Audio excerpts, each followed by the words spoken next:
অজু করার সময় কি কি দোয়া পড়া দরকার? খুব দরকারি এবং সুন্দর একটি প্রশ্ন। অজু করার সময় আমরা কোন কোন দোয়া পড়ব? অজুর শুরুতে দোয়া আছে, শেষে দোয়া আছে। দোয়া মানে জিকির। নবী করিম সাল্লাল্লাহু আলাইহি সাল্লাম থেকে তিরমিজি বর্ণিত হাদিসে আমরা জানতে পারি, তিনি ইরশাদ করেছেন, লা ওযু লিমান লাম ইউসাম্মিল্লাহ, যে ব্যক্তি বিসমিল্লাহ বলল না তার অজু পূর্ণাঙ্গ হবে না। অজু হবে কিন্তু অজু কি হবে না? পূর্ণাঙ্গ হবে না, অজুতে অপূর্ণতা থাকবে। এই জন্য অজুর শুরুতে বলতে হবে বিসমিল্লাহ। কি বলতে হবে?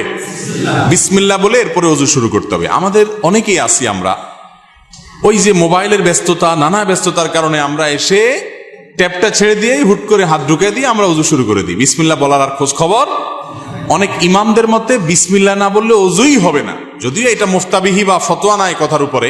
এই কথা চাইতে অজু হয়ে যাবে এটাই সঠিক, কিন্তু অজু যদি বিসমিল্লাহ বলা ছাড়া করেন মানটা একটু কম হবে, তরকারি লবণের কমের মতো, এটার কোয়ালিটি একটু কম হবে, কোন রকম হলো আর কি। তো কোন রকম হলে তো হবে না। নবী করিম সাল্লাল্লাহু আলাইহি সাল্লাম বলেছেন, অজুর ক্ষেত্রে সব সময় আসবিগুল ওযু, তোমরা অজুকে পূর্ণাঙ্গ রূপে করো। আই আকমিলুল ওযু। অজু কখনো যেন তেন করতে হয় না, ভালোভাবে করতে হয়। এই যে শীতের মৌসুম আসছে, এখন দেখবেন যে অজুতে কত তাড়াহুড়া মানুষ করতে পারে।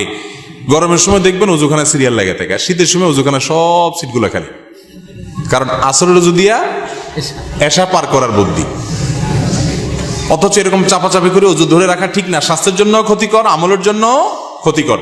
এই জন্য ওয়াইলুল আকাবিনান নার হাদিসে আসছে, পায়ের গিরা, গোড়ালি, এই যে চিপা চাপা আঙ্গুলের শুকনা থাকে, এগুলো বিশেষ করে শীতের সময়, অন্য সময় তো বটেই, শীতের সময় বিশেষভাবে এগুলোকে যত্ন সহকারে ধুইতে হয়। যাই হোক, তো অজুর শুরুতে বিসমিল্লাহ বলতে হবে। কি বলতে হবে?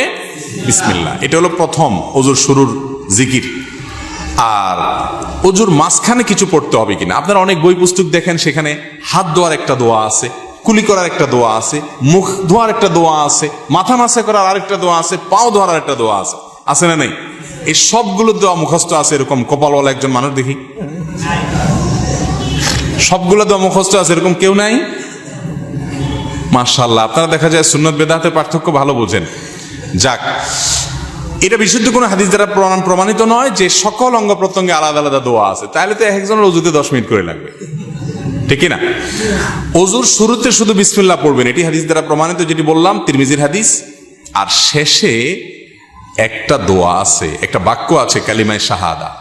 সহিহ মুসলিমের হাদিসে আসছে, নবী করিম সাল্লাল্লাহু আলাইহি সাল্লাম বলেছেন, কেউ যদি অজু সুন্দরভাবে করে, ভালো করে কুলি করে, ডলে ডলে অজু করে, এরপরে শেষে যদি এই বাক্যটা পড়ে, তাহলে জান্নাতের 8টা দরজার সবগুলো একসাথে খুলে যায় এবং সে যে কোনোটা দিয়ে প্রবেশ করতে পারে।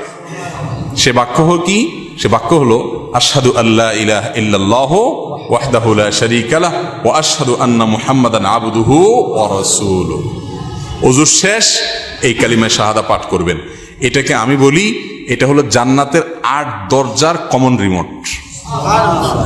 এক রিমোটে 8 দরজা খুলে যায়, এরকম একটা আমল। কিন্তু শুধু দোয়া পড়লে হবে না, অজুটা সুন্দর করে করতে হবে, শীতের ভয় করা যাবে না, ডলে ডলে ধুইতে হবে, পানি অপচয় করা যাবে না, শুরুতে বিসমিল্লাহ বলতে হবে, মেসওয়াক করতে হবে। মেসওয়াক ছাড়া অজু কখনো পূর্ণাঙ্গ হয় না।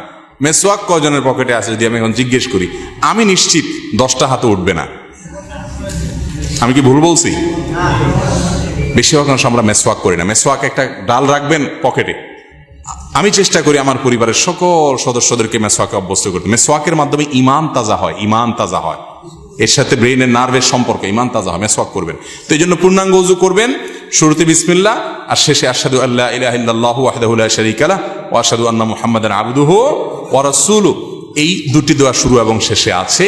এই শেষেরটা মুসলিমে বর্ণিত আছে। তিরমিজিতে আরেকটি দোয়া আছে, আল্লাহুম্মা জাআলনি মিনাত তাওয়াবিন ওয়া জাআলনি মিনাল মুতাতাহহিরিন। আল্লাহ আমাকে তওবাকারীদের শামিল করেন, পবিত্রতা অর্জনকারীদের শামিল করেন। কারণ আল্লাহ তাআলা কোরআনে বলছেন, ইন্নাল্লাহা ইউহিব্বুত তাওয়াবিন ওয়া ইউহিব্বুল মুতাতাহহিরিন। আল্লাহ তওবাকারী এবং পবিত্রকারীদের পছন্দ করেন। তাহলে ওযুর শুরুতে বিসমিল্লাহ, শেষে কালিমায়ে শাহাদা, এবং তারপরে যদি আরো অতিরিক্ত পড়তে চান, সুযোগ থাকে, আরেকটা হাদিস আছে, সেটাও পড়া ভালো, আল্লাহুম্মা জাআলনি মিনাত তাওয়াবিন ওয়া জাআলনি মিনাল মুতাতাহহিরিন।